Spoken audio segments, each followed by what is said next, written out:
La pureza del alma para la Sagrada Comunión.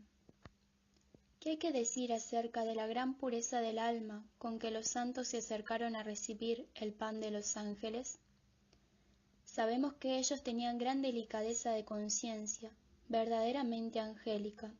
Conocedores de su propia miseria, trataban de presentarse ante Jesús santos e inmolados, repitiendo con el publicano: «Oh Dios, ten misericordia de mí, que soy un pecador», y después de haber recurrido con gran cuidado a alabarse en la Santa Confesión: «Acercaos a la sagrada mesa con la misma disposición con la que querríais entrar en el cielo». No es necesario tener menos respeto para recibir a Jesucristo que para ser recibido por Él, decía San Juan Bautista de la Salle.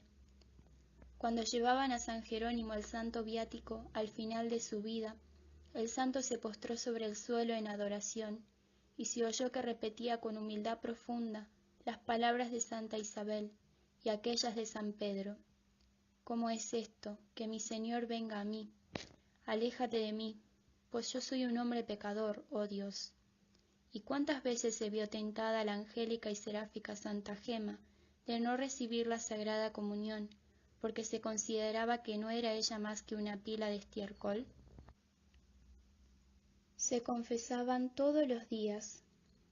El padre Pío de Pietrelcina acostumbraba a repetir tembloroso a sus hermanos: «Dios ve los manchones aún en los ángeles. ¿Qué tanto no mirará en mí?». Por esta razón era muy diligente en hacer sus confesiones sacramentales. También Santa Teresa de Jesús, cuando era consciente de la menor culpa venial, no comulgaba sin haberse confesado antes. Oh, si pudiéramos comprender quién es ese Dios a quien recibimos en la Sagrada Comunión, entonces sí, qué pureza de corazón traeríamos ante Él, exclamaba Santa María Magdalena de Pazzi. Por esta razón, San Hugo, Santo Tomás de Aquino, San Francisco de Sales, San Ignacio, San Carlos Borromeo, San Francisco de Borgia, San Luis Bertrán, San José de Cupertino, San Leonardo de Porto Mauricio y muchos otros santos iban a confesarse todos los días antes de celebrar la Santa Misa.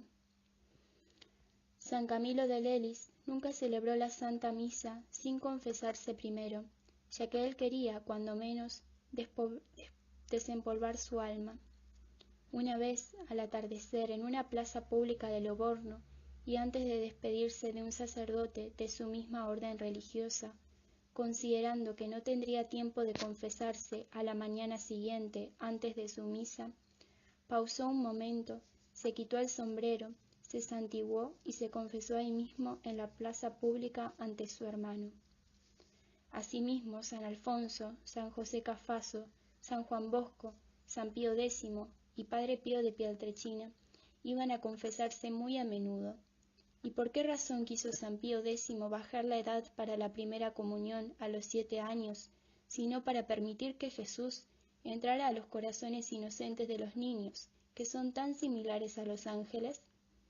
¿Y por qué se deleitaba tanto el Padre Pío cuando le traían criaturas de 5 años de edad que estaban ya bien preparados para recibir su primera Sagrada Comunión? San Juan Bosco sostenía que cuando un niño sabe distinguir el pan ordinario del pan eucarístico y tiene una instrucción suficiente, no hay que preocuparse de su edad, sino de que el Rey de los cielos vaya a reinar en su alma. Examinarse, arrepentirse, purificarse. Los santos aplicaron a la perfección la directiva del Espíritu Santo, que cada uno se examine primero y entonces que coma el pan y beba del cáliz, porque el que come y bebe indignamente, come y bebe su propia condenación. El examinarse a sí mismos, arrepentirse, acusarse en la confesión y pedir a Dios perdón, y de esta manera aún diariamente beneficiarse con el sacramento de la confesión, era algo natural para los santos. Qué afortunados eran ellos al ser capaces de tanto. Los frutos de santificación eran constantes y abundantes por la pureza de sus almas, con que recibían dentro de sí a Jesús, el trigo de los elegidos. Era como la buena tierra que produce fruto con perseverancia. San Antonio María Claret ilustra este hecho muy bien. Cuando vamos a la Sagrada Comunión, todos nosotros recibimos al mismo Señor, Jesús, mas no todos reciben las mismas gracias, ni tampoco se producen los mismos efectos. Esto se debe a nuestra mayor o menor disposición. Para explicar esto tomaré un ejemplo de la naturaleza. Consideren el proceso de injertar. Entre más similar es una planta a la otra, mejor se logra el injerto. De la misma manera, entre más parecido hay entre el que va a la comunión y Jesús, mucho mejor serán los frutos de la Sagrada Comunión. El sacramento de la confesión es en realidad un medio excelente por el cual se restablece la semejanza entre el alma y Jesús. Por esta razón, San Francisco de Sales enseñaba a sus hijos espirituales: vayan a la confesión con humildad y devoción, si es posible cada vez que vayan a recibir la Sagrada Comunión, aun cuando no sientan en su conciencia ningún remordimiento de pecado mortal. Sacrilegio, pecado horrendo. Referente a esto, es bueno recordar la enseñanza de la Iglesia. La Sagrada Comunión debe ser recibida únicamente cuando se está en la gracia de Dios. Por tal motivo, cuando uno ha cometido un pecado mortal, aun cuando nos hayamos arrepentido de él y tengamos un gran deseo de recibir la Sagrada Comunión, es necesario e indispensable confesarse primero, antes de recibir la Sagrada Comunión. De otra manera, uno comete un gravísimo pecado de sacrilegio, para el cual Jesús dijo a Santa Brígida: no existe en la tierra un suplicio suficientemente grande para castigarlo como merece. San Ambrosio dijo que las personas que cometen este sacrilegio vienen a la Iglesia con pocos pecados y se alejan cargados con muchos. San Cirilo escribió algo aún más duro: los que reciben una comunión sacrílega reciben a Satanás y a Jesucristo dentro de sus corazones, a Satanás para permitirle reinar, y a Jesucristo para ofrecerlo en sacrificio como víctima para Satanás. El Catecismo del Concilio de Trento declara así: como de todos los sagrados misterios, ninguno se puede comparar con la Eucaristía, así también no hay mayor castigo por ningún crimen por el cual podamos temer a Dios que por el sacrílego e irreligioso uso por los fieles de eso, que contiene al mismo autor y origen de santidad. En su defecto, una confesión hecha antes de recibir la Sagrada Comunión, con el propósito de presentar a un alma que aún en estado de gracia pueda quedar más hermosa y más pura, es algo más precioso, aunque no sea requerido. Es precioso porque reviste al alma con una túnica matrimonial aún más hermosa, con la que pueda participar en la mesa con los ángeles. Por esta razón, las almas más delicadas han hecho siempre el más frecuente uso, por lo menos una vez a la semana, de la limpieza sacramental de la absolución, aun de pecados veniales. Si la pureza del alma debe ser máxima para recibir a Jesús, ninguna brilla más que la que se obtiene cuando hacemos una buena confesión, en la que el baño de la sangre de Jesús deja el alma arrepentida, divinamente brillante y hermosa.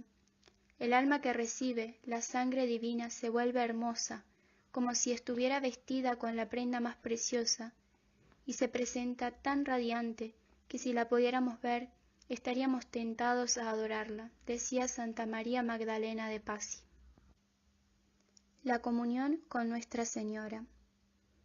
Qué consuelo es para Jesús el ser recibido por un alma que se ha limpiado y revestido con su sangre divina, y qué afectuoso deleite le causa cuando se trata de un alma virginal, puesto que la Eucaristía vino del cielo, de la virginidad, a saber, María, decía San Alberto Magno.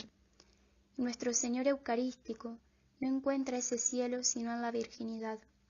Nadie como una virgen puede repetir también con la esposa del Cantar de los Cantares en cada Sagrada Comunión: todo mío es mi verdadero amor, y yo soy toda suya. Él pastorea entre los lirios. Una manera delicada de prepararse para la Sagrada Comunión Es entonces el invocar a la Inmaculada y confiarse a ella para que nos haga recibir a Jesús con su humildad, su pureza y su amor, e incluso pidiéndole que sea ella misma quien venga a recibirlo en nosotros.